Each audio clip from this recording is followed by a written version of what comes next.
அப்போ இது வந்து புத்தர் சிலை அங்கே இருக்கும். புத்தர் சிலையை வந்தனா செய்கிறதுக்கு முதல் உங்கள் மைண்டை ஒரு இடத்த கொண்டு வரணும். அதுதான் இந்த கன்செப்ட். அப்போ இந்த ஃபர்ஸ்ட் லேயரை பாருங்கள், அது வந்து நெருப்பு மாதிரி இருக்கும், ஃபயர் ஃப்ளேம்ஸ் மாதிரி. அந்த டிசைன் வந்து ஃபயர் ஃப்ளேம்ஸ் ஏன்னு நினச்சுன்னா, நம்ம இந்த இந்த வாழ்க்கையில் ஏன் வந்துக்கிட்டே இருக்கிறோம், நம்ம ஏன் இதை விட்டு போகிறோம் இல்லை, ஜெலசினஸ், கிரேவிங்னஸ் அண்ட் நமக்கு இப்போ உங்களுக்கு இந்த வாட்ச் கிடைக்கிது தானே, ஒரு 2-3 நாளைக்கு பிறகு அந்த வாட்சில் அர்த்தமே இல்லை. 2 நாளைக்கு இன்னொரு வாட்ச் வேணும். எதுவும் முதல் யானை வந்து பிறப்பு, குதிரை வந்து நாங்கள் வாய்ஸாக போகிறோம், ஏஜ் ஆகிறோம். லயன் வந்து நாங்கள் இல்லாகிறோம், இது நாங்கள் வருத்தப்படுறோம், இந்த சிக்காகிறோம். அதுக்கப்புறம் இறக்குறோம், யார் புல் வந்து இறக்குறோம். அதுக்கப்புறம் இன்னொருக்கா யானை. இது வந்து ஹாஃப் தான் இருக்குது. இது சர்க்கிள் ஆஃப் லைஃப்.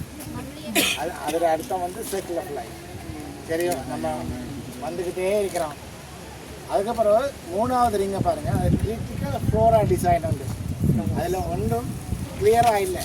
இந்த வெயின்ஸ் இருக்குது தானே, கொடி மேலே அது தனியாக வளர முடியாது.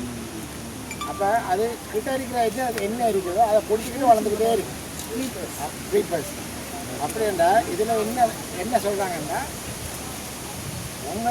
நீங்களும் நல்ல வாழ்க்கை செய்யணுங்கன்னா நல்லதை செய்யும், நல்லத்தை எடுத்துக்கோ. நம்ம என்ன நம்மளும் பிறக்கிற இடத்த பொறுத்து அக்கம் பக்கத்தில் இருக்கிற ஆக்கள் நல்ல ஆக்கள் இருந்தால் நல்லா, கெட்ட ஆக்கள் இருந்தால் கஷ்டம். அதே மாதிரி எல்லாத்தையும் பாலை மாத்திரம் குடிக்கணும். அதில் என்ன சொல்கிறாங்கன்னா, நல்லத்தை எடுத்துக்கோ, கெட்டத்தை விட்டுது என்றதான் அதில் அர்த்தம். அதுக்கப்புறம் கடைசியில் ஒரு ஃப்ளோரா டிசைன், அதை பாருங்கள், அது நல்லா கிளியராக இருக்குது. அது அந்த அர்த்தம் வந்து நல்லது தான் செய், கெட்டதை விட்டுடு அப்படி என்று. கடைசியில் ஒரு லோட்டஸ் ஃப்ளவர். நீங்கள் புத்தர் ஸ்டாச்சுவை பார்த்தீங்க தானே, இந்த புத்தர் ஸ்டாச்சு வந்து லோட்டஸ் பூவுக்கு மேலே தான் வச்சுருப்பாங்க.